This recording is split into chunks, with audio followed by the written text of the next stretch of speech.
Right, I thought we'd just record and get straight into it. How's it going, buddy? You alright? Yeah, good. Shrewsbury Biscuit back. Me and Shane in the same room. Biscuit brothers. Good biscuit. We're drinking beer. It's gonna happen. They're Biscuit brothers. Thank you for sitting with me, man. It's been a while. Thank you for sitting with me. Oh, thank you. Oh, thank you. No, thank you. Oh, thank you. You're awesome, man. Yeah, you're awesome. You're I awesome. love you. I love you more. Shut up. Yeah, we haven't been able to do this for a while, have we? To sit down and chat No. we've had a couple of weeks away from Thorskin, and away from anything record related. Really, Yeah. we haven't recorded anything for a while. It's been a while. Oh, we can't do that. Copyright. Stained will be all over us. Anyway, so how have you been? You been okay? Yeah, I've been good. Busy as usual, working as usual. But no, it's been good. Spent a lot of time with Lisa, and yeah, just life, We've isn't it? been working a lot of behind the scenes stuff with the other show as well, haven't we? Really? Yes, We've we put have. lots of things in place. There's a lot of plans. Yeah, we took 2 weeks away from the other show. Well, we've just done the 100th episode, haven't we? We did. Yeah. Congratulations to us, by the way. 100 episodes. Yeah. And which means we're going into what I would call phase 2 in Thorskin. Yeah. And which means there's going to be a lot of changes implemented. There's going to be a lot of... We're just revamped, but we're taking Thorskin to the next level. To the next level. But, we're also... It doesn't mean we're neglecting the Biscuit. We're absolutely not. I've been working hard. You have, man. You have. And I felt really bad because 9 times out of 10, whenever you've been doing stuff Biscuit-related behind the scenes, I've been grafting. But that's the beauty of you working nights, I suppose. You're able to sit and do things in the day. Well, when it's quiet, yeah. And you know what? During my days off, I try and... I mean, like... even when I've got Timmy with me, we get a lot done. I mean, we had a meeting with Shrewsbury Bid the other day, and I couldn't get a sitter, so he turned up and I was like, "Hi, this is my business advisor, Timmy." And it was brilliant. We sat in the Shrewsbury Coffee House, and we had a really positive meeting, actually. I think we've... I can't officially say anything yet, but I think we're allowed to say that we nearly landed a space to record in town. We've got 3 sites now that we can use. Yeah. And I've named them all different things. Site Alpha. I'm going off Jurassic Park: The Lost World, by the way, because that's one of my favourite films. Okay. Site Alpha is going to be in the Darwin Centre. The Bid have got like the big town plan room. Oh yeah. Site there we can use. They said we can use that. We've got Site Bravo, which is UCS, the University Guildhall. We spoke to them at the Flower Show. Yes. They were like, "Yes, if you help us cover some of our topics and with some of our and they were fascinating as well, to be fair. We spoke to them at the Flower Show. They were really nice. Well, Paul Kirkbright's been great, and Monica as well. I haven't been able to speak to Monica as much, but I've spoken to her a few times, and every time I speak to her, she's really positive about what we're doing, and she's got so many amazing ideas, and she's like, "If you help us and cover some of our things, you can use our space." So that was really, really handy. We're like, okay. And then there's your mum at the Trinity Church. There is my mum at the Trinity Church, So we've got 3 places we can use. That's really fantastic. Geographically, when we start having guests on, whichever one's closer, that fits in time frame wise and stuff, we can just use. Which is really, really good. Which is exactly what we wanted, really, wasn't it? Because I think the big plan, the main plan is, and if anybody's listened to this can help us with this plug is to have somewhere permanent, somewhere Biscuit Studios, and the main idea was to collaborate with a business. So like if there's a coffee shop somewhere that's got a room they don't use anymore, that would like someone to sit and record with them every week and talk about where they are, we're at such and such a cafe at Biscuit Studios at such and such a cafe. That's what I want to do, because everything that we use for the show, like I'm trying to do like a trade version of sponsorships. So for example, we're about the Quid Pro Pro. Yeah, that kind of vest. Well, we don't want to make money off this. We just want to make it sustainable. And that was one of the first meetings we had with the Bid. Was like, well, we're not going to give you any money. And I was like, but you need to make it sustainable. So I was like, okay, I'm going to go away and look at things and making things sustainable. So we have the guys at Web Orchard, who also do the Love Shrewsbury thing, and it's a guy called Pete White. I did put a post about if somebody could do a website for us in exchange for sponsorship or something like that, and he got in touch, and I really like these guys. They're going to build us a website if we advertise for them. It's going to happen. Like, it's going to be subtle. I'm not going to be like every single episode We're going to be playing like half an hour advertisements and things like that. But we are going to be doing a lot of. So Web Orchard are going to get a spot on our logo. They're going to get a nice little logo there. And if anybody else is interested in doing something like that, we're all ears. Either message me or Al directly, or message the page, or drop us an email. And this is how our sponsors are going to work. They can help us out with a website. They'll get a sponsor. There's somebody else, a printing press who I can't name yet. We're looking to work with them. If they get involved and help us with our marketing, merchandise, things like that, they'll get a sponsor. That's how we're doing things. And there's been so much positivity. Yeah. And just to reiterate as well, like, you know, we gain nothing from this really. You know, apart from just the what's word it, like, you know, just the sort of honour, of doing it. The honour of doing it is all we gain from it. We have no financial gain. We do this completely off our own backs, and the generosity of others. It's simple as that. And if it's not for the people who are out there who will help us and give us a leg up, like the people that invited us to the flower show and stuff, you know. We wouldn't be able to do this because we run out of things to talk about. Do you know what I mean? Like, and it's like really poetic, because everything that we do with the Biscuit, we hear the same things over and over again about cooperation, collaboration, communication, all these people working together. The things that's going on in Wild Carp at the moment, a perfect example. They've all pulled together and they put like the social media campaign where they got really cool videos, and they're doing the... You're right, man. I'm a bit gassy. I'm drinking beer and trying not to burp down the microphone. They're doing like the social media campaign where they go around all the shops. They're having the big weekend as well, which is bank holiday weekend. This is going to go up Monday, so we're probably just going to miss it, which is a huge shame. I didn't know this was happening. It just appeared on Facebook, and I was kind of like, "Whoa, what's this? Why didn't I know about this?" Because I loved and stuff like that, man. This is what we need people to start messaging us in with, because we do our best to try and attend and to try and be everywhere and cover as much as we can, but there is still so much in Shrewsbury that we just miss because we just don't know about it. I've been bugging everyone this week. I really have. I've been sat there because I fell behind with everything I was doing, with having my kids for the week, and we had a week off, of course. I've been catching up. So like Timothy King, who's doing the Beatles weekend, I've been like, hello, can we do something? What's going on? It's not his fault. It's me just being super, super eager and just being like, can we do this? And we all know about your social awkwardness. So I'm a bit better, I think, on Facebook. I think you take a bit more time to think about what you're going to say. You know, it's like, whereas in person, I'll be like, I'll be on my podcast. Be my friend. Special friend. Do you know what? When I first started the show, I was up and down Wild Carp. I spent 4 hours for, I think, 3 days, 4 hours every day, up and down Wild Carp, around town, giving out business cards. Want to be on my podcast, want to be on my podcast, want to be on my podcast. And that was hard. That was hard for me. Yeah. It was really hard, but we got there. Still did it there, man. We did it. Well done, you. There's the guys from Hire a Boat as well. I just found them the other day. You can hire a boat. It's in Montfort Bridge, isn't it? Or is that Hire a Canoe? Is that the same people? Hire a Canoe. That's it. That's the actual name of it. I've got it written on my board here as Hire a Boat, but it's not. It's Hire a Canoe. You're useless, man. I am useless. You're sacked. Sorry, guys. Welcome to your host, Shane Hinton. Get out. Get out of your house. Sit outside and think about what you just did. The guys at Hire a Canoe, I did message them. I was like, let's take my super non-waterproof microphone and sit on a boat and do an interview. That's a mint idea. Yeah, so we're going to do that. I think midweek is best for them, which is when you're working, which is a pain in the butt. But yeah. Oh. So many ideas coming up, though. So many ideas, and we've got a few shout-outs to give as well before we get into the main event. The main event, which is the Shrewsbury Flower Show. The old game of this. It gets 9 minutes into the show before I realize, I mentioned to people, Gladiator ready. This is going to be our recap of the Flower Show. But before we get into that, we're going to do a few shout-outs. I want to give a shout-out to Laura and Rich from Lefebvre Chocolate.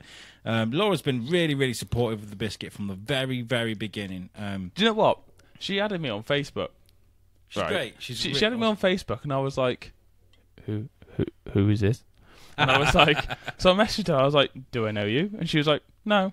I was like, "Oh right, okay." And she was like, "You're one of the Biscuit guys, aren't you?" I was like, "Yeah." And she was like, "Oh yeah, I really love your show." I was like, Oh, cool. Vinnie. Awesome. She's just a really friendly cat. Like, you know, she's we message all the time about ideas because I do want to get her on the show because they do like they're doing these Darwin chocolates, and if you like, there's a video I shared on Facebook today actually of like they've got these like perfect like Darwin shaped chocolates, and they're amazing. So we can get free chocolate out of this, man. I love chocolate. Yeah. So, I want to do my build up to Christmas in Shrewsbury. But it's also I want to find out about them and their business as well. But also chocolate. Yeah, of course, yes. Also professional. Also chocolate. Professional. But chocolate as well. A big shout out to John Terode as well, the TV chef that was at the Flower Show last week, actually gave Mark Fielden, who's from Chords Crush Cancer, a book that's gonna as like a donation that he can cool. like auction off. A bit like what we're doing with the magazine. Yeah, it's still there on my wall, by the way. Yeah, brilliant. I just want to give a shout out to Shrewsbury Framing Studio, who did this out of the goodness of the heart, like framed this pitch that I was supposed to be auctioning to raise money for charity. It's still on my wall. I haven't been able to do it yet because I've been so busy. I need someone to take it from me, give it to Shane Chebsey, and be like, do this. You will. Do this, yeah. Like, so I just haven't had a chance. So that's if anybody Shane, wants to, if you listen to this, you need to come to our house. Probably let yourself in by any means possible, and go upstairs and take it from his wall. Is it upstairs? It's just on the wall. Come into his house. You'll take it off the wall and then leave, and I'll completely deny any knowledge of this, because clearly Al's completely incompetent, and he can't be relied on for anything. Oh, it's been one of those months. It really has. So we got a copy of My Shrewsbury with the famous Charlie Adlard design for Comic Salopia, and all the artists at Comic Salopia signed it, and I was going to auction it off for charity. I just haven't got around to doing it yet. It's still there. I haven't stolen anything off anybody. It's still there. It's not going to die anyway. Like, so, also I want to give a shout out to the guys at World Cop for the big weekend. Fantastic what you guys are doing there, promoting independent businesses, and the videos look fantastic. The branding is mint, is on point. It's looking fantastic. I do want to dip my toe into this. I've been neglecting a lot of like independent traders lately because we've had like things like the Flower Show and big events and things. So we'll be strutting up Wild Cop like with a microphone at some point, like, want to be on a podcast, pushing people out the way with a biscuit, boys. No, we want to speak to independent traders. I want to do a build up to Christmas. This is the idea, to a build up to Christmas. So we are at some point going to be putting something together with a market hall. And I want to sit like in the corner there on one of the evening nights.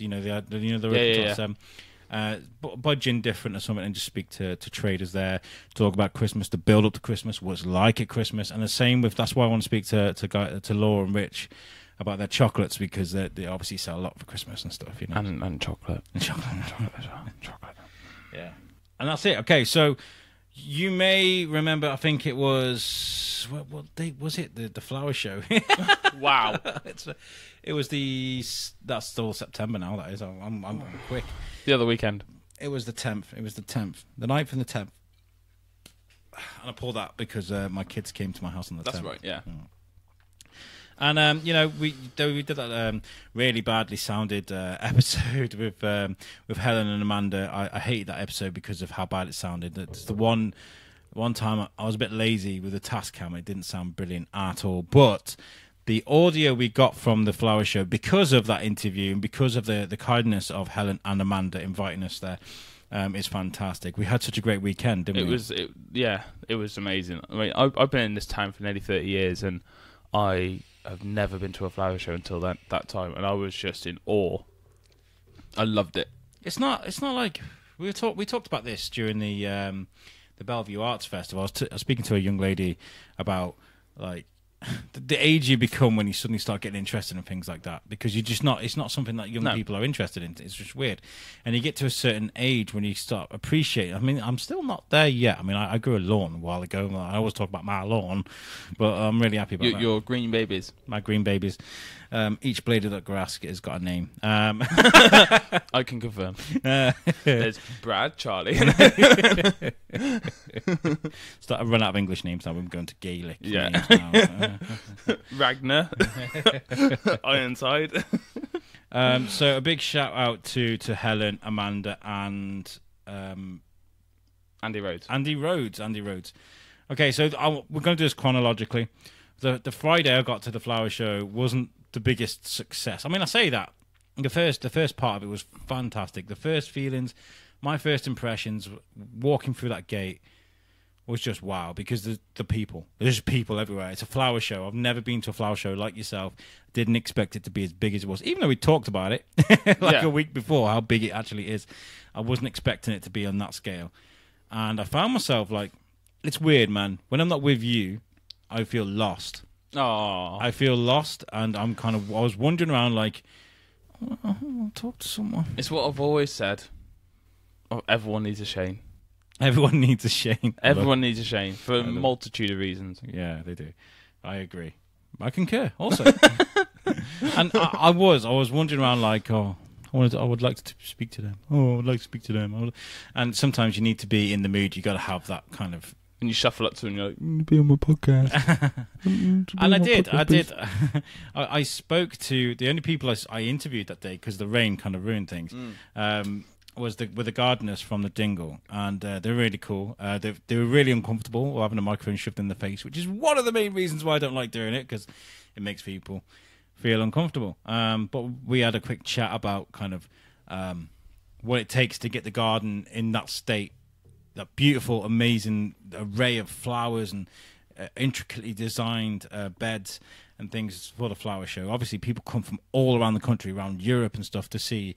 And like the flower show, and the Dingle is the pinnacle of everything. You know, they're going to wander around that. So I wanted to find out what goes into that. So should we take a listen to that audio? Yeah. And then we'll carry on discussing that first Friday. Okay, here we go. Yeah, the Shrewsbury Biscuit is legit. I just hit record, so I'm at the Shrewsbury Flower Show. Stood in the Dingle. I need a cup of tea, and I just bumped into the guys that are responsible for making the Dingle look as beautiful as it does. Can I get your names first of all? Sorry. Yeah, Mark Bowen, and Amy Jones. I just disturbed these guys. Do you want to? What's your name again? Sorry. Kevin Williams. You're about to shoot on you, so I didn't want to hold you up. Like, so this place looks beautiful. I've walked through here a lot with my little boy. He loves looking at the flowers and the fountains, things like this. But on the build up to the flower show, is there a lot of pressure to make it look even more beautiful than what it does because of what this is? Yeah, there's quite a bit of pressure really, because it's got to look just right. We're trying to get it to perfection really. Yeah. So weeds, grass cutting, and making sure everything's just looking as good as it can be. Yeah, is there a set plan? Because like these look like there was something drawn up. Like, it was not as though it was just thrown together. How long does it take to plan all these flower beds? Yeah, what we'll do is we'll sit down after the flower show. So in the next couple of weeks, we'll have a sit down. We'll look at the beds and we'll think to ourselves, that's done well, so we'll keep that, or we need to improve it, or we can tweak it, and we'll make a plan on paper. We've got a plan, so we just write down what we think and put our plans together with the numbers and things like that. Yeah. I guess it's quite costly as well to get all this done. I mean, seeds and work. We always go for the cheapest options, whether it's seeds, cuttings, or buying in plugs. So whatever the cheapest option is to actually get the plants to where we want to be, that's what we go for. Always value for money. But yeah, money does cost money to do this. But then the amount of tourism we have. Obviously, Shrewsbury needs that, and it's what we're known for, Town of Flowers, isn't it? Well, this event, the flower show, is prestigious. People come from all around the world. Well, I've been told all around the world to come and see this, around Europe and stuff. Yeah. And so this is the pinnacle. This is what people come to see. This is Shrewsbury's example of a garden. And did you get much feedback off people? Do people stop and tell you, hey, this is amazing? And yeah, they do, to be fair. And also, when you were just saying then about from all over the world, we get a lot of Australian visitors, American visitors, Canadian, a lot of people from Europe as well. So yeah, it is well known. People do come from all over to visit. Yeah. And yeah, we get loads of feedback how good it was. And obviously Percy's legacy, so we're trying to keep up the standards to what they were then. And yeah, it's always positive. I mean, okay, you have a few things that go wrong and things like that, like anything else. But what can go, I can just imagine, like, with anything with agriculture or planting, like a bad weather or something. Yeah, well, have you ever had like atrocities before? Not really. We've had things where last year perhaps some years they do really well. You think, oh, we'll do that again, and then the next year they don't do as well. So little things like that. You may have some vandalism, although really, to be fair, it's very far and few between now. Yeah. Very good. But no, other than that, it's more weather sort of problems, really. But no, everything's done well this year. No. Well, thank you very much for chatting to me. You know, I just grab people. I hate doing this thing, shoving the microphone in people's faces, but you've been very gracious enough to sit and chat with me. And thank you for all the hard work you do on the Dingle, making it look great. It's your whole team. You know? No, it's a pleasure. And, you know, if you haven't been to the show, we're on again tomorrow. So pop down and see the show and pop down and see the Dingle. Fantastic. Brilliant. Well, thank you very much, guys. Thank you. Thank Cheers. you. So that was the guys from the Dingle. I called that segment "Heroes of the Dingle," mainly because I forgot their names and I was running on a deadline. But they are the heroes of the Dingles. They work really hard to make it look as good as it does, because it does look mint. It does look mint. It does. And they're under a lot of pressure, man. Because I mean, it's a flower show, so you've got people who are literally they're full on experts at flower arranging, and that kind of that kind of stuff, and they're creating like the iconic garden of Shrewsbury in front of them. Essentially, they're presenting it, so they're under a lot of pressure, man. And I consider the Dingle as somewhere nice and quiet. You can just go and sit and reflect. I've done it a few times, it's just a nice place to go, and during the summer when the weather's nice, there are a lot of people just relaxing there. It's really nice to see, and they've got a flower clock. Have they? Yeah, they've got a fully working clock, and underneath it is like a big flower bed. It's amazing. It's it's really cool, really really good. So well done to the guys at the Dingle. Right, so that was the interview I did. The weather was nice. I saw Phil Gillamy walk past me, and he was being ushered to somewhere, something else he'd had to go and look at, I guess. Couldn't grab him, and then. I spent about half an hour wandering around like a lost soul. I'm gonna be on my podcast. I saw John Gregory, or Vinnie, who we'll hear off later on in the show, but I didn't think to throw a microphone in front of him, because it was just nice to have someone familiar to talk to. It's really weird. And then the heavens opened, like very severely. The heavens opened. Yeah, because we all saw the video, Al. Yeah, I think everybody in Shropshire saw that video. It went viral. It's over 20,000 views in 2 days. It was crazy. So I'm really sorry to the flower show to have the flower show linked to a video that almost went viral, because that rain was quite something, wasn't it? It was something, it was something. But that's typical of what happens at the flower show. But I mean, okay, so I got absolutely drenched all the way through, right? I was absolutely drenched. My shoes I went into this one tent, right, and it was a arts and crafts stall thing under a big tent, and I thought, I'm gonna have a look in here. It's nice and dry.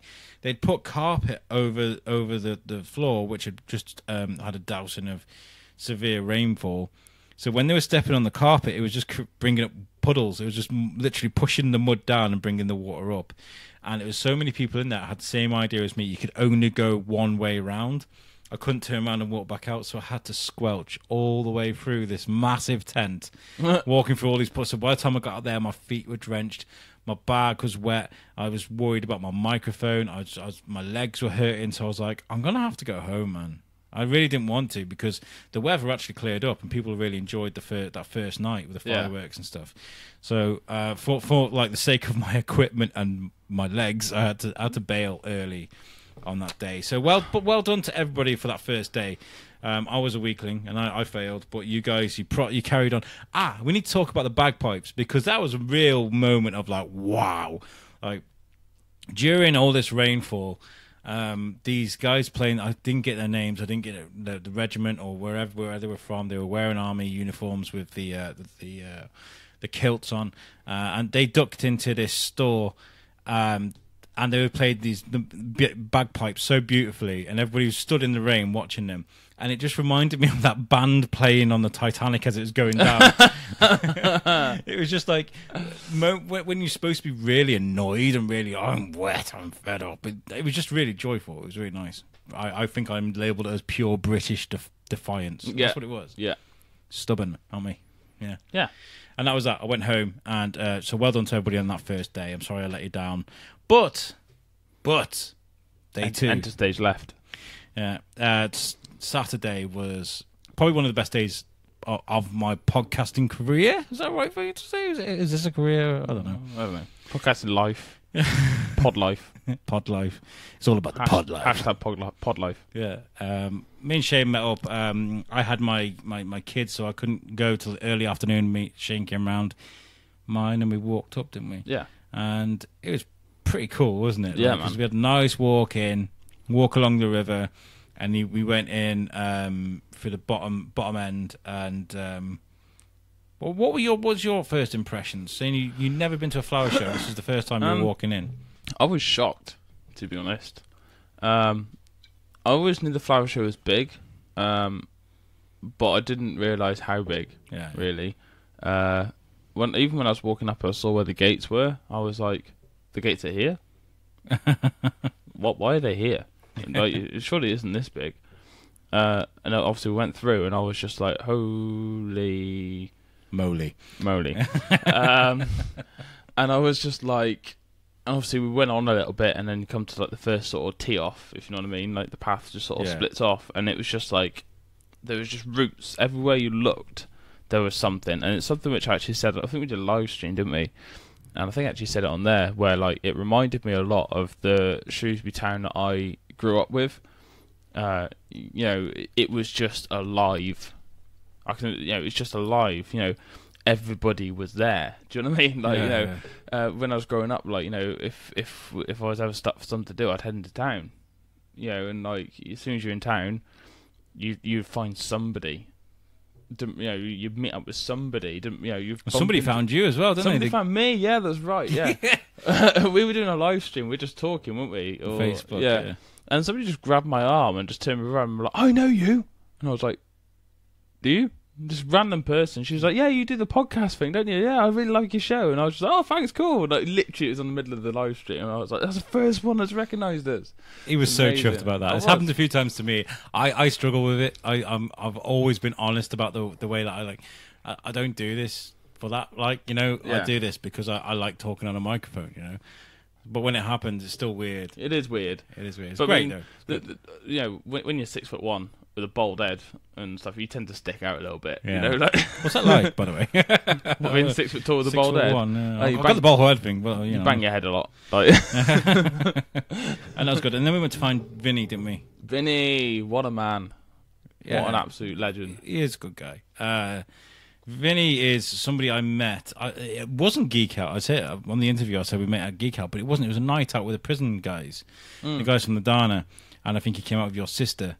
Probably. And I bumped into him then, and I think Kaz met him actually the first time as well. And then I saw him again at Geek Out, and I've seen him every now and again.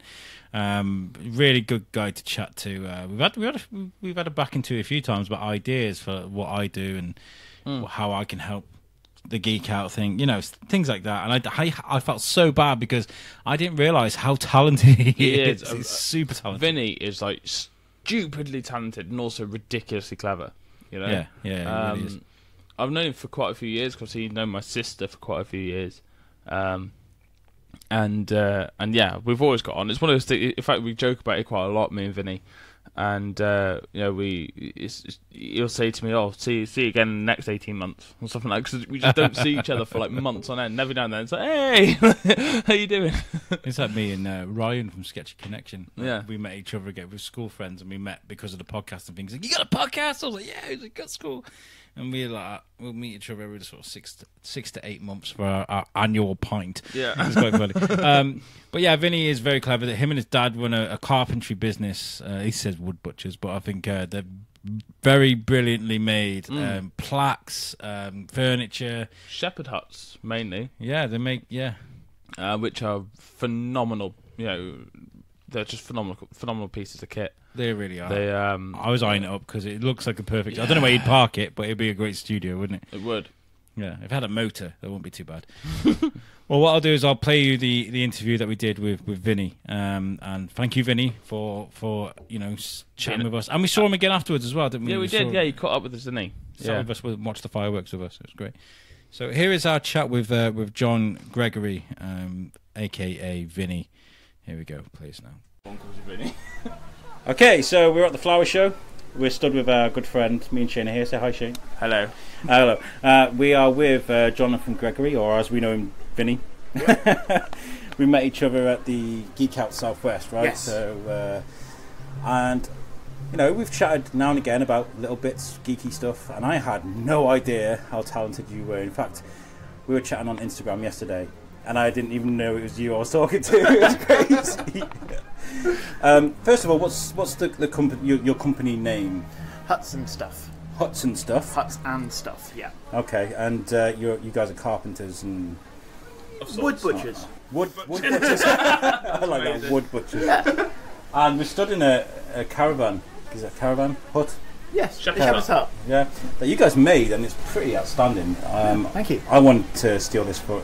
I want one. Do you realise it's got electric and everything? Yeah, It's really good. it's on solar. Yeah. So where do you guys take this then? Because I've got to explain, the work that you guys do is fantastic. Thank you. They make wooden plaques, boxes, like intricately designed boxes, tables, anything you can imagine you can make out of wood. You guys do, right? Yes. Yes. Where do you guys take this then? Where do you go on your travels? Shrewsbury. Yeah. And then we did Newport show the other week, and Malvern, the Free County show. Yeah. We don't do that many shows. Last year we did 3. This year we did 6. Did they have a big impact on what you guys make? Yeah, we were making stuff specifically for them.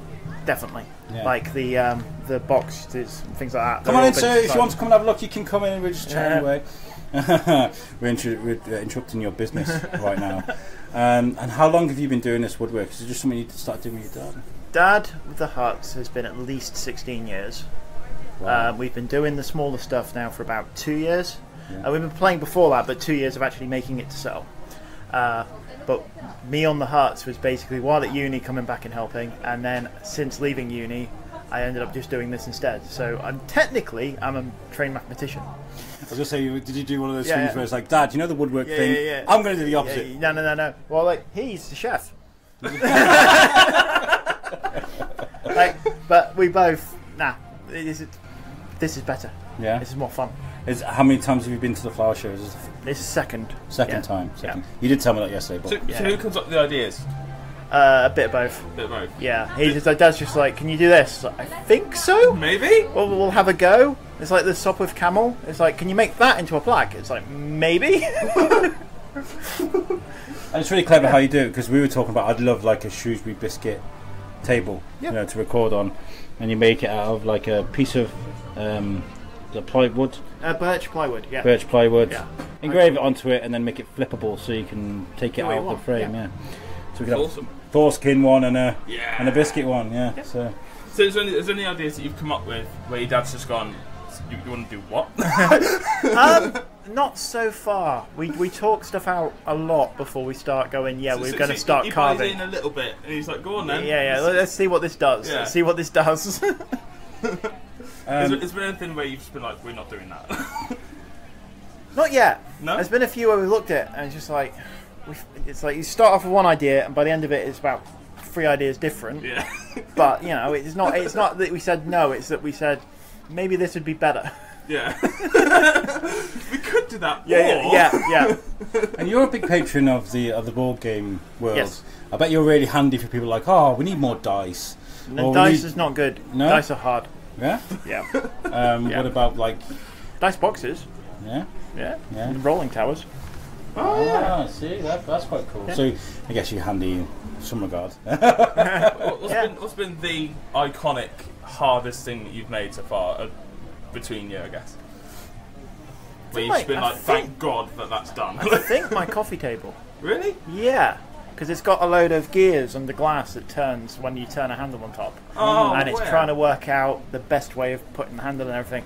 And I kind of cheated a little bit in that the handle's straight through the top of the glass. Yeah. Well, I now have worked out how you do it so that you don't have it through the glass. You can have it on the side or underneath. Yeah. Right. Yeah. But the first one was just like, this'll do now. It's done. Yeah. So is the idea to like, right, okay, we know woodwork, we know how to do this, let's stick to what we know, or do you like to challenge yourselves with new projects? Both. Yeah? Definitely. But mostly in wood. Yeah. Yeah. A little bit of metal, but mostly wood. I was Go on, sorry. No, go on. So where's this going? Where do you want this to go? Do you want it to be like massive? Do you want like a massive factory doing it, or are you just happy with it? No, as we're it is? just doing it as us.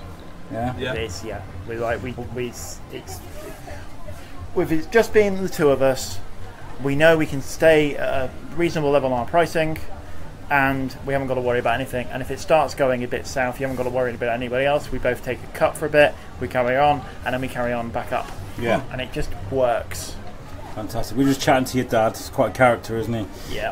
Good man. Good He's man. talking about his travels through Ireland and stuff. Well, look, we wish you guys all the best. And do you know what? I'd love to invite you guys round for a cup of coffee and a proper chat. Get them on the podcast. Yeah, if we can actually think of something to say. You've always got something to say. Well, we've warmed you up a little bit. We're getting something out of you now. Well, I hope you enjoy the rest of this show. And are you gonna stay for like the fireworks and stuff later, or are you just gonna get out of Stayed it? last night. I think we're staying tonight as well. Yeah. Yeah. Brilliant. Awesome. Yeah. Right, we'll probably see you later. We'll grab a beer with you later or something. Yeah. Right. Sweet. See you later, guys. Yeah, see ya. Cheers. There we go, and that was Vinnie or John. The man, the myth, the legend. He's a cool guy. He's such He a is cool cool. guy. I love the relationship between him and his dad. You know, Yeah. they do this thing because they like it. You know, it's a quite rare thing, and I would like to get them both around here and talk to them about what they do. But two peas in a pod, aren't they? Yeah, that's hilarious actually. I think the first day he was kind of like, he didn't really know who I was. I think Vinny must have explained who I was. The second day we saw him was kind of like, "Oh, guys, how's it going?" Yeah. You know, a bit more. He wasn't like, "Oh, who's this weirdo? Who's this Really strange guy?" Take my podcast. I'm gonna go on my podcast. Oh God! So yeah, from there we went to the tent, the The dingle. tent. Yeah, it was. There were loads of tents. Oh, what were we talking about? It was the dingle tent, wasn't it? Which tent? The dingle marquee. The dingle marquee. That's it, and it was really impressive. It was impressive in there. I was genuinely impressed. Bearing in mind, I have no experience in flower arranging at all. But I mean, they had plants in there where they had light bulbs hanging off the plant, filled with water, and that's what the plant was living off. Yeah, I was like, how? it's just insane. What? Like, Really, really clever. I couldn't. I don't have the patience for things like that. nah, I don't. I don't have the patience for most things, but it's audio, interviews, things like that. But like, no, I couldn't be doing with that because if I'd have spent like 18 hours putting this thing together, nurturing it for 3 months, and it just died on me, I'd be like, "You've let me down." I'd be so what you're annoyed. doing. Why have you forsaken me? Now we went in there because I got told that the ladies from the Women's Institute or the WI were really, really cool to talk to. So I was we kind of like lingered at the back of the tent, didn't we? And we were kind of like, "Hello, do you want to come on our podcast?" Literally what we did, pretty much. And we did. We grabbed Dart and Hilary, and we started. They off, were awesome. They man. were fantastic. They were such cool. They were brilliant. We had this argument before we even hit record about the Shrewsbury thing. Oh yeah, it's Shrewsbury, by the way. And they gave a really good interview, and they gave us free cake as well. They gave us free cake. They did, and that was amazing cake as well. Yeah, I really want to open up and get them round here because Or to one of our recording sites that we got now. wherever we can go. The opportunities are endless. Alpha, Bravo, or Charlie. I didn't want to do 1, 2, or 3. It's just. I was going to say let's be original, but that's not older than normal numbers. Alpha. Yeah, I don't know. No, I don't think so. I don't know. On alpha beta, isn't it? Alpha beta. That's don't know. great. Oh, whatever. Move on. Anyway, so we spoke to these ladies, and they were absolutely fantastic. And we wanted to find out what was the WI and where did they come from, things like that. We didn't have enough time to cover all that, so we are going to try and get these ladies back on to do a proper podcast because they are absolutely fantastic, and I think They're so funny. They are so funny, and I think you're going to really dig this interview. So thank you so much to Dot and Hilary, and thank you for the free cake. It's always a winner. Yeah, if you're going to give us free cake. And chocolate. Just saying for Mrs. Clark. Just saying chocolate. Chocolate. Yeah. Okay, so I'm going to play this interview. Thank you, Dot and Hilary. Here it is. Take it away. 5 minutes. Okay, so me and Shane are in the Dingle marquee. right at the back of the Women's Institute section. I guess that's what we call it, right? WI is better. WI. Because it means inspiring women. Yes, and this is...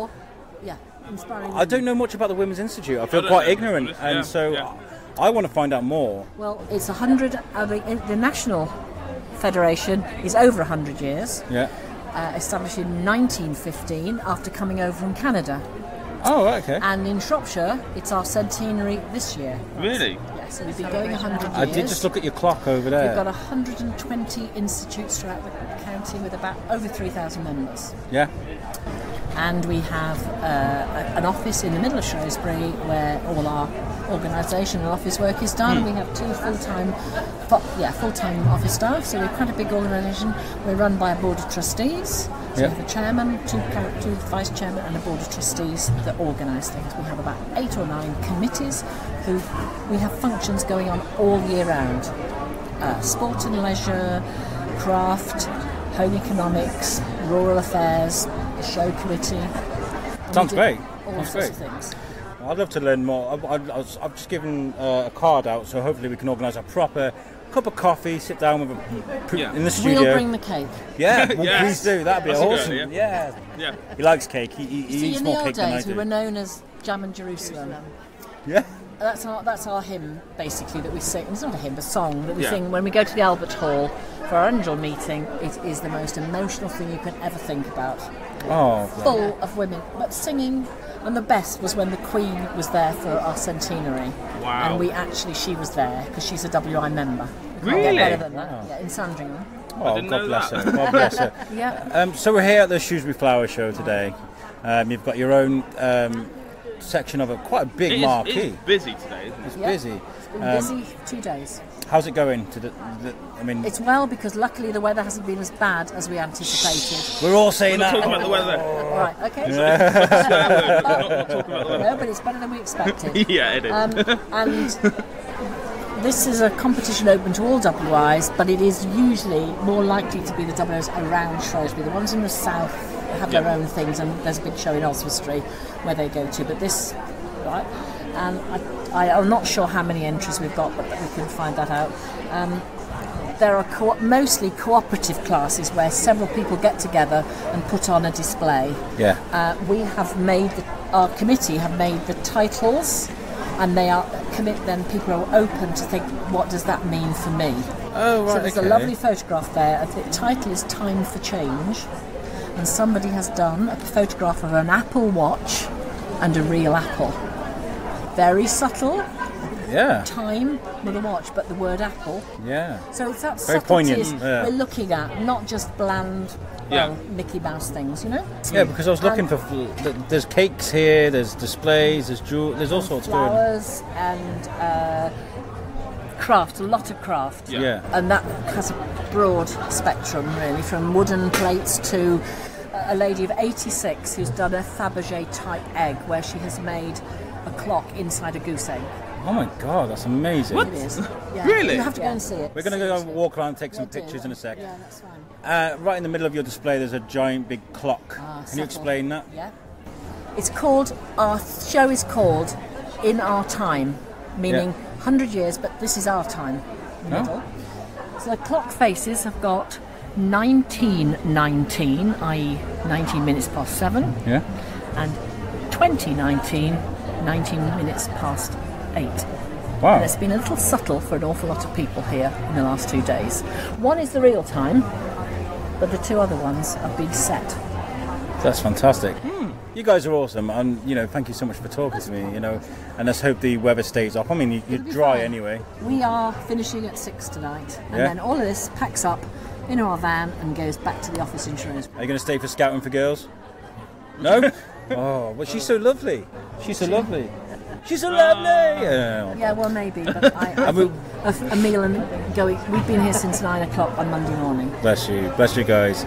And we were just having a debate about the Shrewsbury thing. Yeah. Send in your thoughts. Is it Shrewsbury or Shrewsbury? I'm getting told Shrewsbury here. I'm Shrewsbury. Yeah. I'm sorry about that. But if you go to the museum, on their bags, they show you all the spelling of Shrewsbury for for hundreds of years, and it's nothing to do with the shrew, and it's nothing to do with showing. You have to go and buy a bag at the museum, and you've got the history of it. Oh. You can make your own mind up then. Thank you so much, guys. You've got my card. Let's organise a proper sit-down. You bring the cake, I make an amazing coffee. Well, we just had David Donamy to do our prizes, and he was the same. He was straight in the kitchen. He said, before I give you prizes, I've got to have cake. Yes, fantastic. Thank you for talking to me, Dot. Thank you. So what are you? So that was Dot and Hilary from the WI Shrewsbury, and they were so cool. They were just super friendly, weren't they? They were, mate. Yeah, really, they really were. And do you know what? They were different to what I initially thought they were going to be like. And and that was a pleasant surprise. Yeah, it because really was. You expect. I mean, I've had a few incidences in the past. I'm not saying that everybody's like this, but when you speak to people of an older generation and you say, "I've got a podcast," they're like, "You've got a what?" Yeah, but they were down with it. Man. They were down with it. They loved proper it, down, and they were asking questions. They're like, "Where can we find the audio? Like, how do we do it?" And she was fully into it. Yeah. Fully into it. Yeah. Really supportive of what we were doing, and we support them, of course. It's all about collaboration, communication, and cooperation. The same thing I mentioned at the beginning of the episode. I had a hiccup. Sorry. I thought you were having a stroke or something. Do you know I've never had hiccups. I only have a hiccup. I've never had the actual hiccups before. Are you not? No, it's I'm weird. pretty sure you're an alien. I am an alien. Yeah, I am an alien. I know you're a wizard. I'm a wizard. They call me a wizard. You are a wizard. We're not allowed to mention that, though. No, we're not. We're not allowed to mention. No. On the other show, we can mention that. But yeah, if you want to know why Al's a wizard, message the podcast. Yeah, yeah. Okay, so after that, we went and had a cup of coffee. We were kind of like, wow. Like, in that short space of time, we'd done so much already, hadn't we? We were kind of like, let's go and take a cup of coffee and sit down and have a regroup. Yeah. And we sat down and we recorded like a mini podcast. And I didn't think we were going to be able to use this audio because... I think I even said beforehand, I was like, let's record something. If we can't use it, we can't use it. Yeah. Just have a chat anyway. And it's actually quite good, quite a nice Was little it? bit of audio. Yeah, so I'm going to play it and we're going to listen to it. This is our first reaction from that second day for me, Shane's first day. And take a listen to this. This is us sitting, drinking coffee, kind of minds blown from what we'd already seen. So take a listen to this. This is us. This is us. This is you. We're going back to back in time. Back in time. Yeah. It's just me and you. Me and you, as always. Just me and you. You and me. And me and her. you. Oh, let's play the audio. Play the Shane, Alex, it's now 10 to 4. how do you feel? A lot better than I did yesterday, I've got to say. Weather? Stop saying the weather's good, because that's It is good, man. Look, it's blue skies. Because that's what happened. It was blue skies yesterday at the same time. It's been alright, man. It's amazing, mate. It is amazing. I think you're actually genuinely blown away by it, aren't you? I am. Like I said I did a Facebook Live earlier, and I said that, I've been in Shrewsbury for nearly 30 years, and I've never been to the flower show. And I could see now what everyone raves about, because it's incredible, man. It's awesome. And the people are really nice as well. There's a lot of people that are sceptical about it, aren't they? They're kind of like, why should I pay money to go into a place to spend money? So it's not like that at all. And why would you go and spend money to look at flowers? It's not just about the flowers. Honestly, there is so much here. So much. Just looking around now from where we're sat. We're sat under a marquee at the moment. We just got a coffee. We're sat kind of near the sort of showground bit. And we're good. Looking around now, there's a noodle kitchen. There's a baguettes and wedges place. There's loads of food places. Fish and chips all just behind me. I can see a place where they're showing off some camper vans. You've got the Dingle marquee just over there that's full of flower arranging stuff. There's a static caravan over there. I'm assuming it's some sort of caravan show. And a full railway. They brought a railway behind us, yeah. It's just, everywhere you look, there is something going on, something to go and look at. And not just that, there's like a lot of the people that are here today. I just really want to speak to people, get involved with people, We were talking to a woman on the train, weren't you? She just turned around and started talking to you about Shrewsbury and stuff. The bandstand as well, man. I don't think I've seen that empty yet. No, it's completely full. Like, the bandstand has just had somebody in it doing something the entire time we've been here. I'm blown away. Yeah, and we haven't even done half of it yet. I mean, I know I had a walk around yesterday. I know how big the site is, but Shane doesn't, and we haven't even gone to the other half yet. We're only at the bandstand half, so we're going to go and have a wander down there and see what's going on. I'm enjoying myself. So far, so good. Are you? Yeah, man. We got free cake. And we did get free cake. Shout out to the Women's Institute for Women's giving us free cake. Institute. Whoop, whoop. Give us free cake. Carrot cake, too. Carrot cake is like my favourite. Is it really? Yeah, I love carrot cake. Yeah. I love me some carrot cake. Now we know how to soften you up whenever we want something out of you. Honestly, you give me cake, we're friends for life. Honestly, that's it. I never gave you cake. So if you want a really good interview, the best sounding quality, bring me carrot cake. But I've never given you carrot cake, so does that mean I'm not your friend for life? We help each other in different ways. Right, okay, we'll sign off here. We'll enjoy our coffee, and then we'll catch up in a bit. Yeah. Yeah. Yeah. Yeah. Yeah. Yeah. Biscuit Brothers! Yeah, she's so lovely. She's so lovely. It's my opera version of it. Right, peace out. Peace out. She's so lovely. That was it's a weird bit of audio, but I thought I'd include it in the podcast for some reason. It was just I think like your reaction was actually quite nice to hear, because you were genuinely like, your eyes were everywhere. You were just like, what's that? What is this place? This is crazy. Because when you walk through the quarry, you don't expect something that big to be just put there. You know? Yeah. Well, I've spent a lot of time in the quarry, and that's what I mean. Like, the sheer size just blew me away. There's just so much going on there. I was just, you could hear it in my voice. I was just so excited. I want to go next year, 100%. We're going to go next year. I've spoken already. There are plans. I'll talk about that at the end of the show. But yeah, really good. And I'm quite proud of my little task cam there, because that little task cam man is an absolute machine. It really is. Like, sometimes you can get some really terrible audio. But last week I released an interview I did with Joe from the folk festival, which is going on this weekend, and we were stood on a really windy field in the middle of the showground, and I was like, I'm not going to be able to use this audio. I was really not looking forward to editing it, but it sounds amazing. It's brilliant. I was like, oh, little task cam. I love it, baby. So yeah, that was really good. And afterward, before that kind of sit down, we did go on the railway, didn't we? It was quite fun. Yeah, we did. That was awesome. I was like, I'm sat on a train in the quarry. What? The first day I was there, you know what? I could hear the peep, peep, peep, peep of the train, and I didn't even know it was there. And I was kind of, what the hell? What is that? What is that? And there's only when I was kind of looking for somewhere to duck under because of the rain. Well, luckily, when we did the interview, he went into a little bit of the logistics of how they actually got the train there. Yeah, well, this is the thing. If you get a train fanatic, and you ask them to talk about trains, they're going to talk about trains. Yeah. Well, luckily, I've kind of got a little bit of insight, because I've got a lot of friends in like the steam industry and in the heritage railway. So I've kind of had a finger on the pulse of railway, especially old railway. I wouldn't say I'm an expert or a fanatic, but I'm aware. I'm probably more aware than the average Joe. Yeah. So yeah, I was genuinely fascinated about that. Yeah, I was listening to something on BBC Shropshire probably today or yesterday, and they were saying that it's going extinct, that way of life, because there's the older steam and stuff. Because the older generation that are like the engineers and the train drivers, all these kind of people are around that sort of scenario, around that industry. They're getting on a bit, and there's not as many young people getting involved. So people aren't going to know how to drive trains soon, because the people aren't getting involved. So if you're young and you want something to do, get involved with your local steam railway, because they're after young people. Yeah, I mean, the heritage railways. You got the I forget the bloody name of it now. There's me going on about finger on the pulse. I forgot the name of it.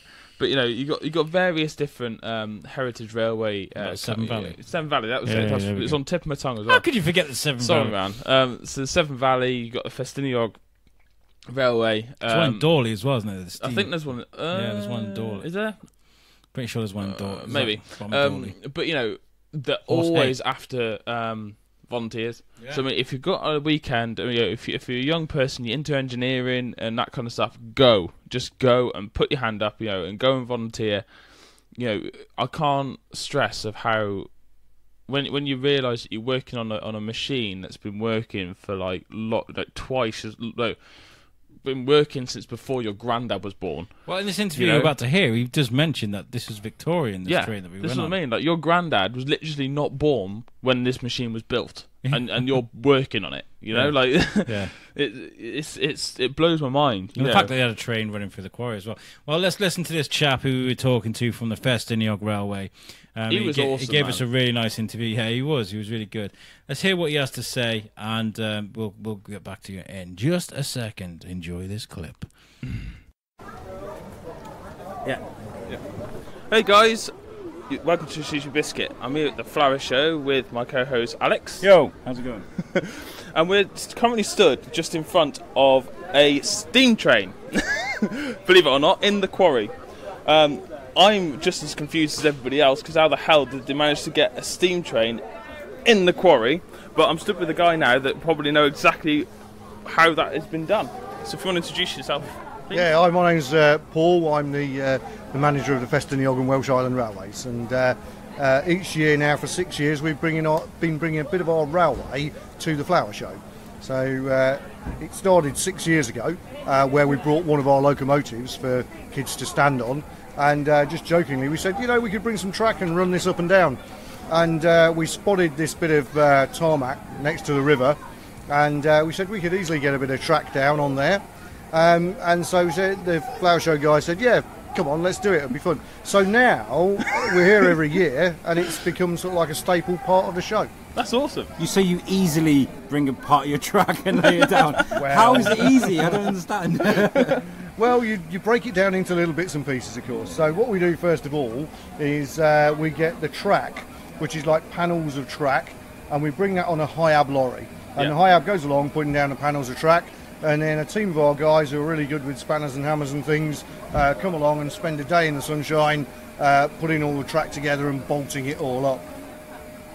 This worked really well on the first year. However, when we took the track up, we noticed that there were some marks in the tarmac, and the Shropshire Council weren't too happy about that. So now what we do is we put down tank matting, these plastic sheets on top of the tarmac, and then the track goes on top of that. Right. And then that means that we don't leave any trail behind.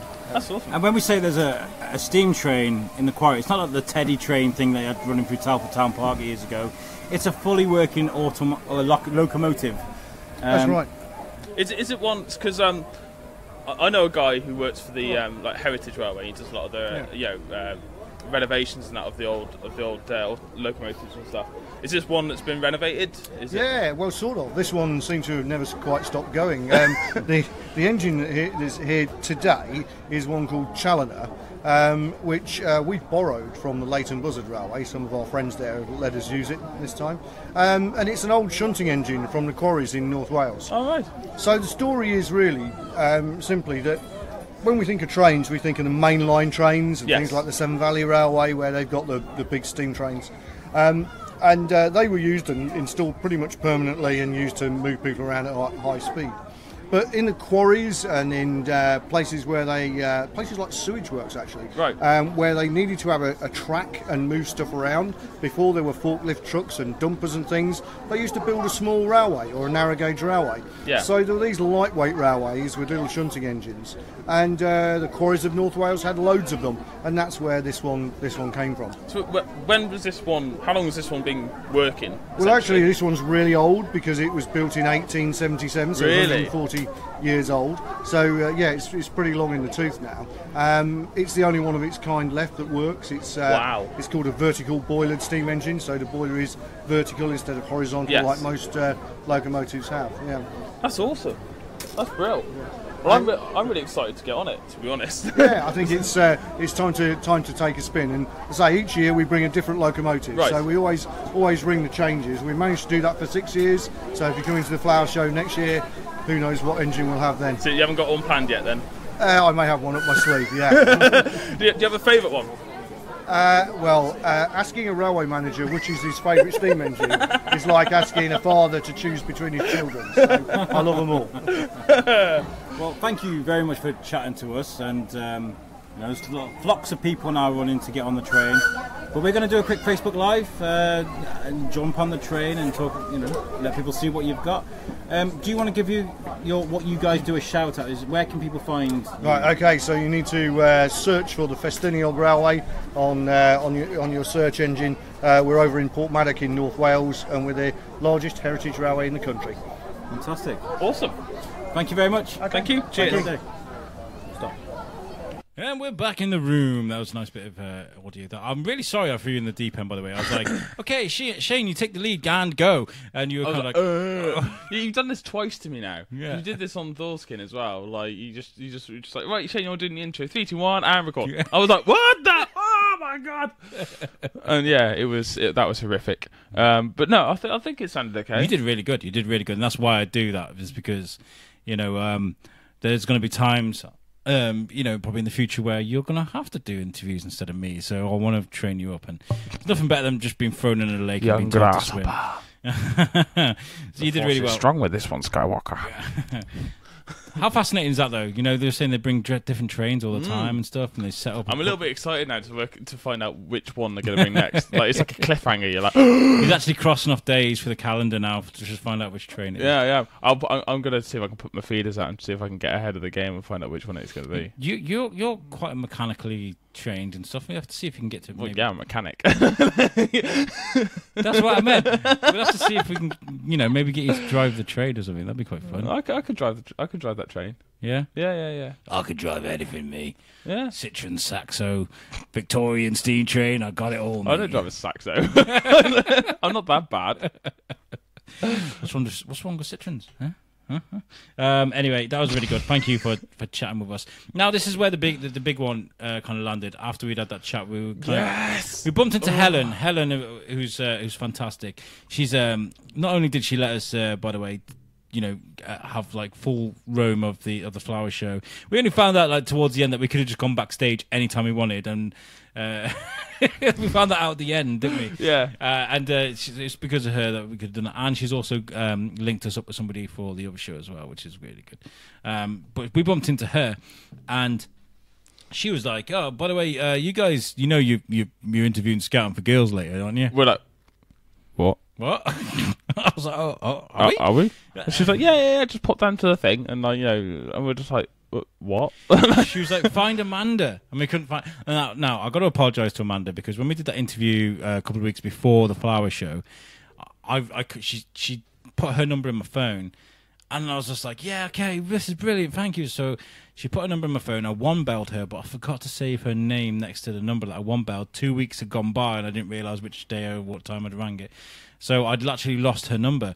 And Helen was like, grab Amanda, she'll sort it out for you. We were walking around for about half an hour. I think we walked up and down the quarry about 4, 5, 6 times, something like that, trying to find Amanda. We were like, has anybody seen Amanda? It was quite pathetic, really. Was it? We were like, we need to find Amanda. And then that's when we met Andy Rhodes. Yeah, Andy Rhodes was such a nice guy. He's a hero. He's an absolute hero. We went down to the front, and they were like, basically, we can't let you in because we need confirmation. And Amanda's not here. We're like, oh, god damn it. So we went back up to the top and went to the essentially like the marshal cabin, I guess. Yeah. And yeah, sort of went in, and there's a couple of people in the little office there, and Andy Rhodes is in there, and we went, well, we're trying to find Amanda, and he goes, what for? He was like, who are you? Yeah, literally was like, who are you? And we're like, we had the Biscuit t-shirts on, we're like, oh, we're from the Shrewsbury Biscuit, and then he turned around to the girls, and he's like, I'll take this. And comes outside, and we're just like, are we in trouble? And he was just like, what? No, we explained what we did. We explained about the podcast. We showed him, the Podbean app, and all our audio on the Podbean. And he was like, oh, okay. And we said we've been sent over by Helen to try and find Amanda, because we have been told that we would be able to interview Scouting for Girls. And it's really funny, right? Because on the outside, we were trying to be so cool about it. Yeah, so we were told we were going to be interviewing Scouting for Girls, but inside we were like, we're going to be into Scouting for Girls, son! Ah! We were like jumping up and down, but on the outside, we're like, as if we're talking about anything. And he was just like, look, he said, yeah, that's absolutely fine. He goes, come down to the front at 6 o'clock, 5:45, in fact, I remember, 5:45, and he goes, and I'll get you sorted. And sort of pats us on the shoulder and was just like, and it wanders off pretty much. And we're just like, okay, it must have been about 5:15. Something like that. So we grabbed some food, so we sat down, we were just waiting. Al then gets his notebook out, and this is what Al does, right? If Al's not, if you haven't got a tight leash on Al, right, he flaps like a swan trying to take off water, right? He just goes ballistic. So he gets his pad out and he starts flapping around, going like, I don't know what we're going to say to him. What we're going to say to him? What we're going to ask him? We've got nothing prepared. We got. I was like, dude, we just and chat the 4G to him, like, wasn't working. And the 4G wasn't working. He's like, oh my god, we can't even research them. Oh, what are we going to say to him? So he starts scribbling down like questions one after the other on his notepad and like crossing them out and altering them and stuff. And he's flapping like hell. And like, do you know what? It wasn't. Once we finally got to the front, and we went in, and Andy sort of gave us a nod, and we just sort of hung around at the front a little bit, watched the motorbikes, which was really cool. Was really and then sort of he gives us a shout and went to the tent. Walked in, and Scouting for Girls were just so chilled. Like it's so laid back, wasn't it? There's a certain anxiety that comes when you're doing things like this because you've seen the movies, you've seen the TV shows, and you hear these stories, and I don't know, like you expect them to be like, yeah, what do you want? Yeah, what do you want? Like, what do you want for your podcast? Oh, yeah, well, yeah, get lost, will you? I kind of expected that, and I don't know why. They're just people, man. I know, and you know what? I've got Charlie Adler to thank for that. Cause I always say this because he's the first person that made me realise that celebrities are just people, So it was good. We wrote a plan, didn't we? Of you did. Questions. I don't need to pay much attention, to be honest. The thing is with Shane, right? I make these plans. I point him in the direction, and I say go. And he doesn't realise he's actually working on a very well formulated plan. He doesn't realise. He's just like, oh, okay. I'm like a blind dog. Like, they're fine as long as you just aim in the right direction and just keep walking. Yeah, we formulated the interview and we went in. They were really cool. They're really nice guys, and we got like a good 7-8 minute interview with them. I loved Scouting for Girls when they were first out back in the day. Back in day, when I were a lad. So it was quite nice to speak to them because when you're younger, you don't think you'd ever get to speak to these people. Yeah, that you listen to religiously and stuff, and it was really nice. So thank you to everyone that got us involved with that, especially Mr. Rhodes. He sorted us. He hooked us up. He did. He did. I'm gonna have to drop him my digits because maybe he could help me again someday. And he was just so chilled. He was just really, really cool. And like he was actually getting quite frustrated with his phone, bless him, because he couldn't get the internet on his phone to work, so he could download Podbean apps and he can listen to the Shrewsbury Biscuit podcast later on that day. I was like, oh, it's so cute. Like, I think that day he was like, nah. Okay, no. He was a busy man, and you can tell he was a busy man, but he was also a really cool man, Yeah. This next interview you're going to hear is going to be from Roy and the guys, Roy Stride and Peter and I forgot all their names, but the guys from Scouting for Girls. They were fantastic and they were really nice with their interview. So thank you to everyone that sorted this out for us. Here it is, Shouting for the Girls. Wow. Oh, rescue me. Wow. Here is Shouting for Girls. No, here is Scouting for Girls. You're an idiot. Chatting to us from the Shrewsbury Flower Show. I am an idiot. An actual idiot. Yeah, so here we go. Here is the interview. I'm going to play this and I hope you enjoy it. While you die. While I die. It's been a long week. Here we go. Make sure it's on this time. Yeah, make sure it's on. Thank you very much for talking with us. Is this you guys' first time in Shrewsbury? You been here much? It is. Yeah. First time in Shrewsbury. We've driven through it a lot. Yeah. En route to we do a lot of recording in Wales, but it's the first time we've actually stopped off, and it's beautiful. Do you like Shrewsbury then? Yeah. Lovely. Have you had a chance to walk around town? We had a bit of a view around the town, seen some of the pubs. They're all very good. Pubs are good. Lots of lovely pubs are really good. Yeah. Maybe after this, you're going to go for a pint afterwards, or Definitely. Yeah? Fantastic. Which one should we go to? Or could you say? Could you say? We love the one across the river. That looks amazing. There's one called the Alb. The Alb's good. The Alb's really good. They've got a nice quiet room upstairs. Just make sure you blank all these out. You don't get in trouble. You're welcome, James. James is actually here. The landlord's actually here. Yeah, he's done a few talks. So you guys have been travelling much lately? You've been doing a lot of we literally got the ferry in from Ireland this morning. Really? Oh, that was me last week, huh? Yeah, literally. You just come back, Yeah, and we've had quite a. We were in London doing some Radio 2 yesterday morning. Oh, yesterday. That is yesterday. I'm forgetting morning, it was yesterday. So yeah, it's been pretty full on. You guys must get lost, like, you know, when you're travelling so much. Which country? Where are we now? Like, you know? It is. Yeah, it's been a bit full on this weekend, but I'm looking forward to this. It's gonna be quite fun. I've never ever done a gig where the support band is 6-year-olds on motorbikes jumping through flaming hoops. And I've never actually watched the support band sitting on the main stage. To be fair, when I was 6, I'm pretty sure I was eating mud still. Do you know what I mean? They are very good. They're very good. Highly trained 6-year-olds on motorbikes. Have you ever done a flower show before? Have you been able to walk around this one? Yeah, I've had a really nice one. I spent about an hour wandering around looking at the flowers. I can't say I'm a gardener, but I do appreciate the effort. He's got a gardener. Well, someone who does the lawn. But I do actually love. I love the idea of one day looking after a garden. So this is about as close as I get. But it's it's beautiful. They were very excited about the range of sheds. Outbuilding amazing sheds. Sheds with storage, sheds with electric, sheds with beds. Pete said, "Oh, that's what I want to have a bar in." A greenhouse with a shed. Every man's dream.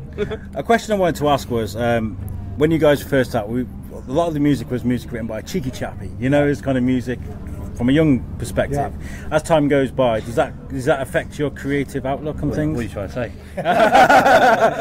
You're really old now. What's going on? No, I don't think so. Like, we've always been very young at heart. Like, we were quite old when we got a record deal, and we've actually got a new album out in September. We've just released a new single called "Grown Up," and it's just about how, when you do get older, I thought it was just me, and I wrote the song with James Blunt, and he was saying exactly the same thing. I was like, we should do a song about it.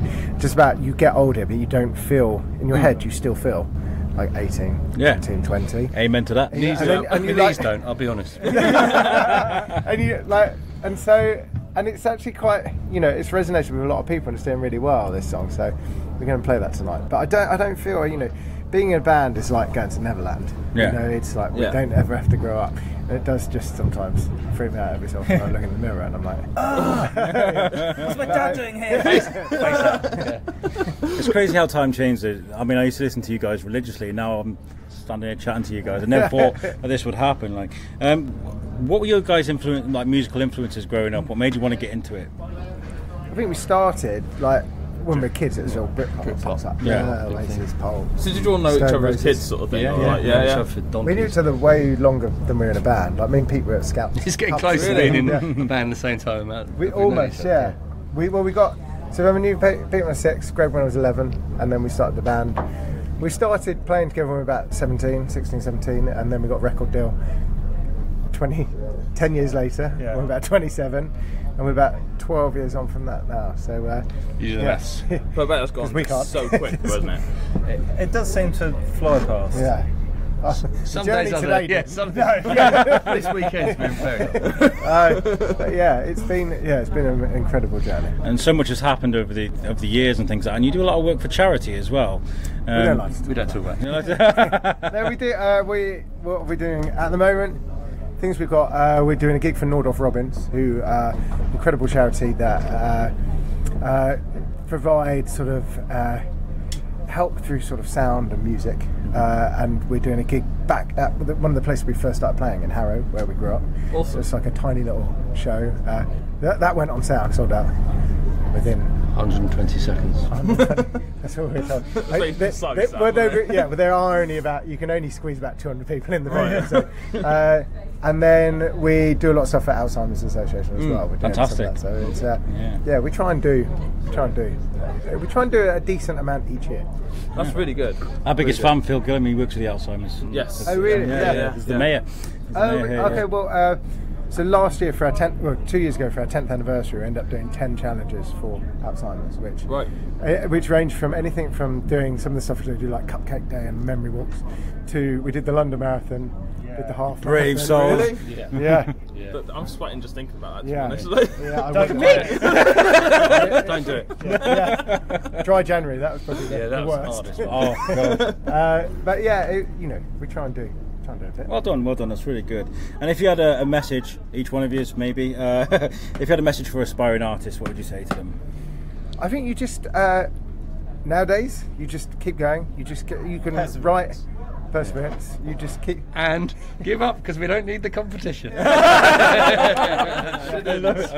We've used that one a couple of times.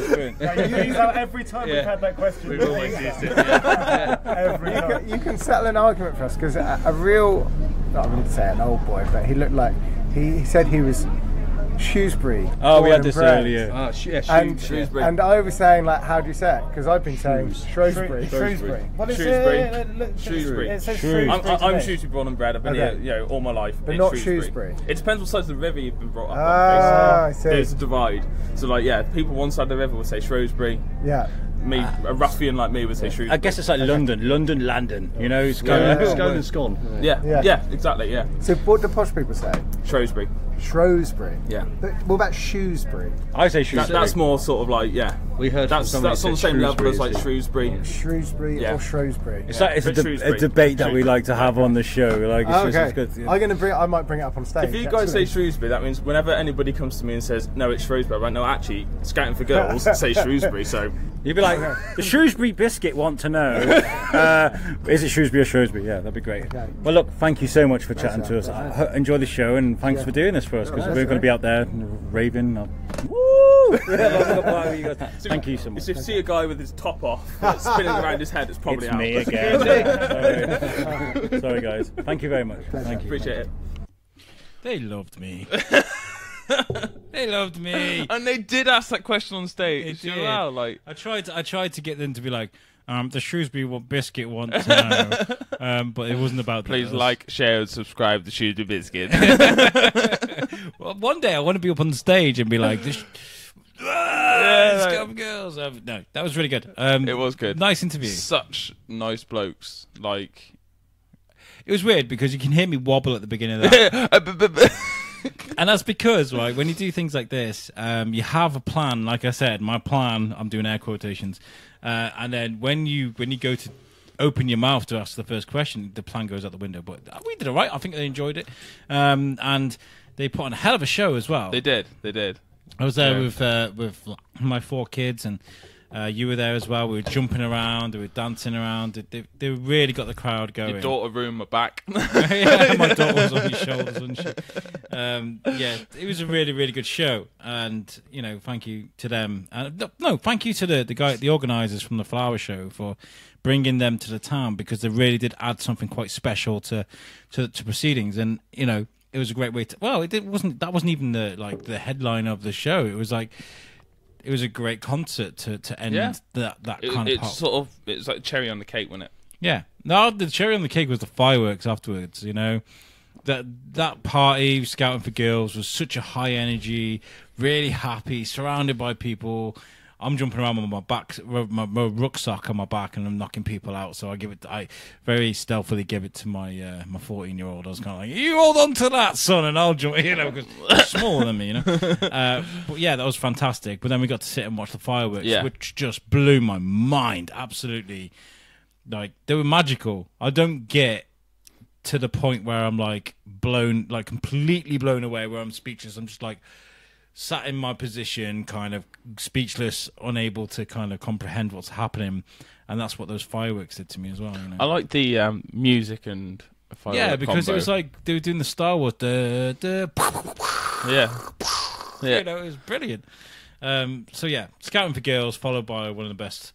There's the military band and the one of the best fireworks displays I've ever seen. To top off what was a perfect day for us. It was a good day, man. I'm so glad I spent it with you. Yeah, Biscuit Bros. Yeah, it was really good. Till we die. So next year, I want us to be involved a bit more. I want us to have our own little studio there. I want us to It's kind of a gamble, really, because of our equipment and the rain and stuff. Yeah, but I'd like us to be stationed somewhere where we can bring people in an interview. We can also have someone walking around with a task cam. I've got so many ideas with the Biscuit where like we're gonna have a full team by next year, guarantee it, because that's the idea. But yeah, the main sort of goal for me is to have a Biscuit Studios at the Flower Show, and what a great way to start it off. We had a good presence there. People enjoyed chatting to us. Yeah, they really did. The people we did speak to. Unfortunately, we couldn't get around everybody because the place was just so massive. There was that lady who does the lavender stuff. We were supposed to speak to her, and we just couldn't. We're really sorry about that. We will come and see your new offices, and in the new shop or whatever. We will come and see you. It's just one of those times we didn't get there obviously till afternoon. And before we knew it, it was like 4 or 5 o'clock. Yeah. And it was like, And we spent like 40 minutes looking for Amanda! Where's Amanda? Yeah, we did, didn't we? So we do apologise to everybody who did want to speak to us and we didn't get round to you. Hopefully we'll be able to grab you next time. Yeah. It was a really good experience, good bit of exposure for the Biscuit, and I hope everybody that was there enjoyed it. And it was really good spending it with you yes, we are doing Klingon now. Yeah, Klingon. Yeah, it was good spending it with you as well. That's what thanks, man. It was really good. Okay, so we're going to wrap things up. I think that's actually no. Let's have a final comment from Shane about this. That doesn't include the words. It was amazing. It was big. And I'm blown away. Let's see if we can do like a comment without using those words. I'm greatly impressed with the geographical size. We broke Shane! Of killed him off. That's it. It's literally smoke coming out of his ears. That was brilliant. I loved it. It was good. It was good.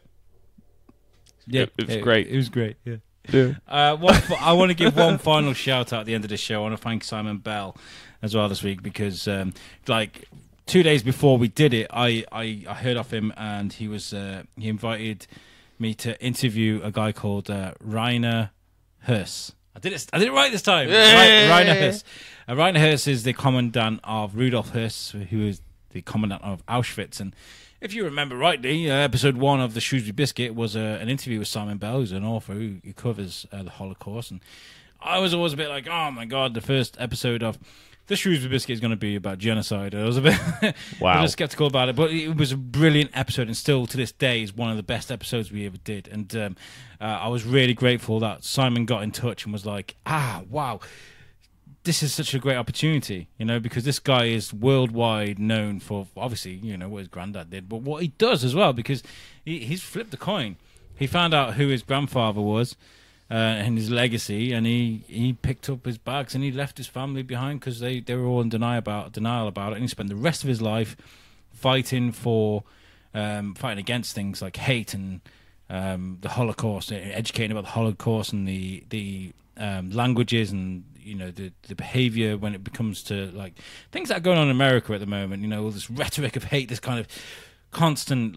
I nearly swore then because it upsets me. It upsets me. This constant behavior that keeps coming back and it keeps repeating itself. And he does a lot for that, Rainer. So it was a really fantastic interview, and for Simon to get in contact and bring that to my house was a real big deal. So thank you, Simon, and thank you, Rainer, for coming around. It was really good. But thank you, guys. Yeah, it was really good. And we've got a lot planned. This I've been working really hard to try and organise things for September. Of course, we've got the Beatles weekend, which if you don't know about, check out shrewsburybeatles.com. It's on the 20th to the 22nd of September. And we spoke about it with Phil Gillen, but I'm going to try and get in touch with Tim Quinn, Timothy King, and hopefully Shane Chebsey as well to talk about the Beatles and the comics thing. About I want to try and get an interview there, and hopefully we'll cover some of the events for that as well. And we've also got the Hire a Canoe thing, and I've got something as well in the pipeline that I don't really want to mention yet, because if we do land this, it's going to be a really, really good show. A really good few shows, and I don't want to. I don't know about this, by the way. He's looking at me now, and I've just got a completely blank face. I have did no tell idea you, what he's talking I did about. tell you, but I do tell you a lot, in all honesty. I probably genuinely forgot. Yeah, so anyway, let's end this. We've been going for an hour and 24, which is long for the Biscuit. And It is a long episode for the Biscuit. again, thank you so much to the guys for the Flower Show for inviting us to take part in that. I hope we did you justice, and hopefully next year we can come back bigger and better, and Knock out the park. knock it out the park. That's what. See what I did there? I had a few beers. Yeah, that was great. I appreciate that. Sorry, mate. Sorry. It's I'm here all awesome. week. Yeah. I'm Guys, not actually. I'm working. if you guys want to get in touch with us, you can find us on Facebook, Twitter. We're on Twitter, Instagram. Wow. You can also email us, shrewsburybiscuit@gmail.com. Just drop us a line. Just for the audio, my head is firmly placed on the mic. It's been a long day, man. It's been a long day. I've done nothing but work, and we've had a while. We've had a few beers. We were meant to be going to the pub, but I think I've written that off now. I'm a bit tired. I don't know. We'll see. Anyway, guys, thank you very much for joining us, and we'll catch you guys next week. See you on the flip side. Yeah, peace out, guys. Peace out.